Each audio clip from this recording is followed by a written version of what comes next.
I now go to the speakers list, and I give the floor to the distinguished permanent representative of the Syrian Arab Republic.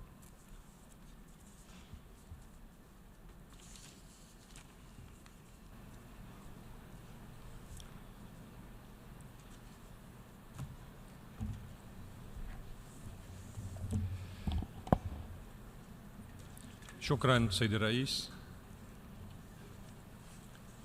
احتراما لمقام. Thank you, Mr. President. Out of respect for the status of the presidency, I will not challenge the opinion which you voiced right now.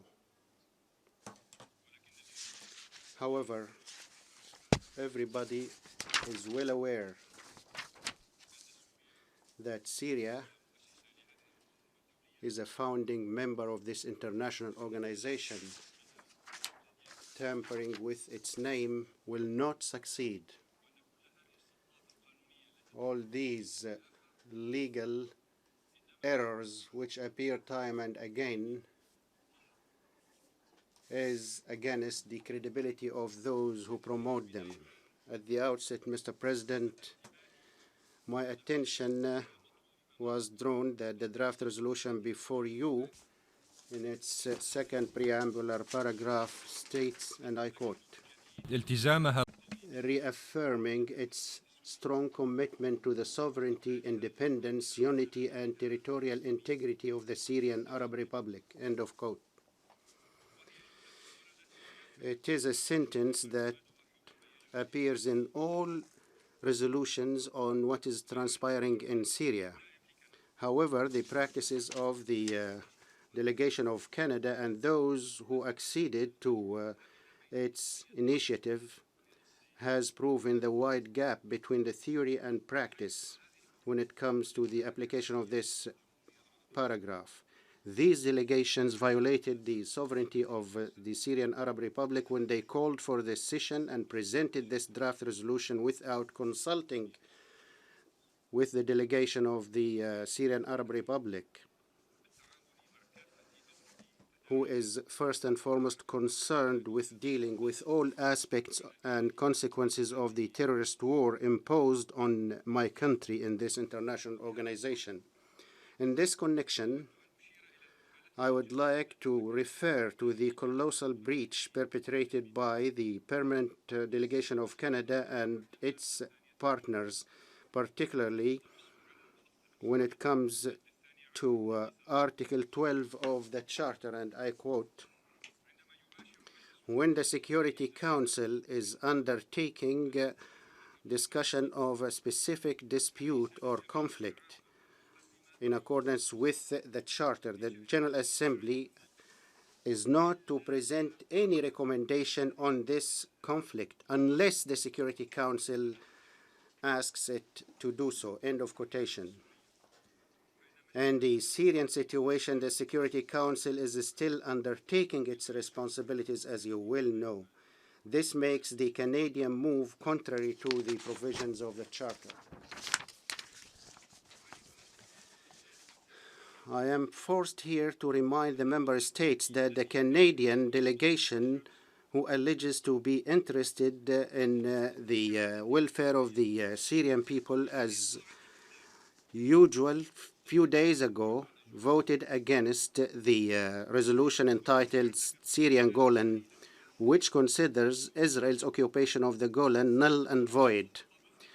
The Canadian delegation also voted against the resolution entitled Israeli settlement in occupied Palestinian territories, including Jerusalem and occupied Syrian Golan, which considers Israeli settlements in the Syrian Golan occupied illegal and constitutes an obstacle to economic growth and peace. What type of harmony is there between caring for the interests of the Syrian people and the negative voting against the resolutions that defend the interests of the Syrian people and those of Syrians living under Israeli occupation? Isn't this sufficiently flagrant to disclose the ill intentions of the co-sponsors, particularly the Canadian delegation. I am also impelled here to remind the member states that the government of the Canadian delegation, imagine, I haven't said the Canadian regime because I respect the charter and the rules of procedure that organize our work in this organization. Therefore, I'm not using the expression the Canadian regime. I'm saying the government of the Canadian delegation. I am forced to remind the member states that the Canadian government, which claims interest in the welfare of the Syrian people, participated since the first day in so-called international coalition against ISIS or Daesh in Syria. That coalition, which is inimical to international legitimacy and which violates daily Syrian sovereignty and systematically destroys Syrian infrastructures, bridges, electricity plants, crop cells that were built by the Syrian people with its energy, money, and for long, until the Canadian, American, French, British, and Danish jets razed them to the ground instead of targeting the bases, supply lines, and leadership of Daesh in Syria and Iraq. This was not enough for them. They deliberately targeted safe hospitals and schools, killed hundreds of civilians with their recognition, particularly in the forefront of them, the United States of America, bombarded sites of Syrian army that stood in the way of Daesh proliferation into Deir ez-Zor.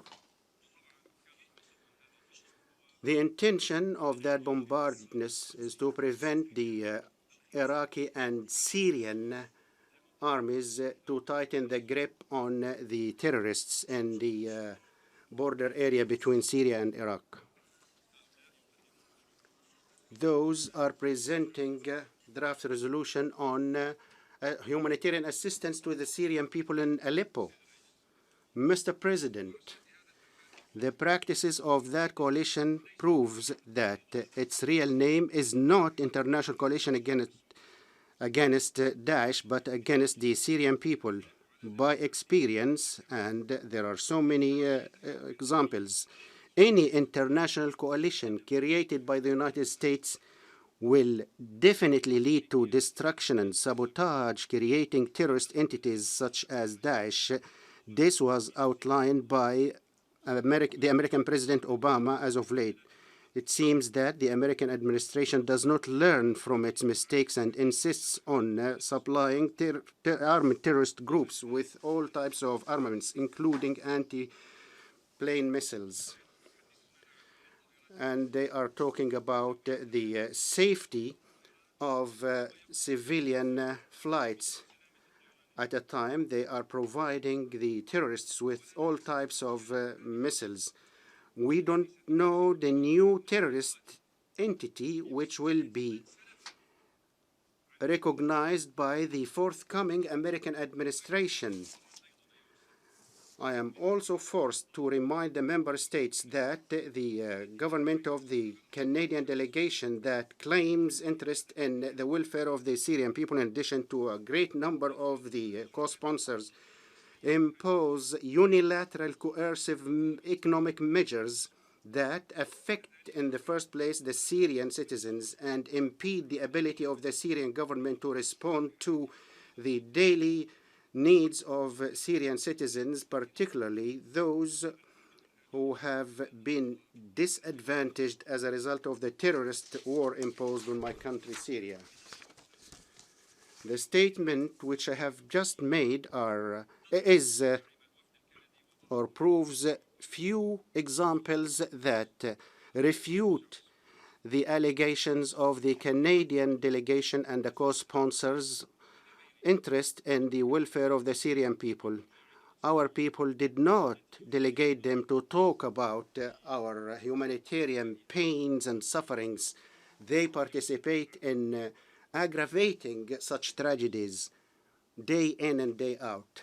Mr. President, it would have been better for the Canadian delegation and its partners before holding this meeting to listen to the tragic stories cited by tens of thousands of our people, those who have been saved by the Syrian army. Those stories and practices by Jabhat al-Nusra and the other terrorist groups. This proves that terrorist groups kills, detain, and torture the civilians and subject them to Wahhabi practices. They plunder humanitarian assistance, impose children and youngsters to carry arms and to join their ranks. They rape women and force them to marry terrorist mercenaries brought into Syria by regional and international intelligence, including those of Canada. The Canadian delegation would fare better to recognize the achievements made by the Syrian army, saving hundreds of Syrian peoples from the merciless treatment of Jabhat al-Nusra and other terrorist groups. This provided them with shelter and food, as well as medicine. The Canadian delegation would have fared better to watch the corpses of tens of innocent civilians that try to join or run into the areas controlled by our army. The terrorists killed them. Some of those terrorists carry the citizenship of these states, presenting the draft resolution today. The approach followed by some member states in dealing with the consequences of the crisis in my country, Syria, particularly in its humanitarian aspect, constitutes a real danger to the status of the United Nations, its impartiality and credibility, as well as its effectiveness in dealing with international crises. The Canadian draft resolution is a reflection of the roles alternated and exercised by some delegation inside the UN bodies and organs through recurrent, endless meetings, adopting draft resolutions under different agendas with the intention of protecting terrorist groups and propagating for them informationally and politically, distorting the considerable achievements made by the Syrians in the war against terrorism, which we are undertaking on behalf of the entire world. Mr. President, as a matter of fact, I do not embank on the impartiality of the Canadian delegation, nor on the integrity of the delegations of Saudi Arabia, Turkey, Qatar that support the terrorists with money, logistic facilities, religious speeches, as well as and I do not also want to mention much the brazenness of the Israeli delegation that occupies the Syrian Golans, nor on the arrogance of the delegations of the US, Britain, and France that still ensure the political, informational, and military coverage of these terrorist groups. I am addressing my speech to the delegations of those states that still abide by the provisions and goals and objectives of that charter. They believe in the independence of the United Nations, its effectiveness and impartiality in meeting the humanitarian needs of the Syrian people and getting rid of terrorism and arriving at a political solution. From this rostrum, I would like to state that the Syrian Arab Republic declares its preparedness to resume the Syrian dialogue with no external interference and with no preconditions and with no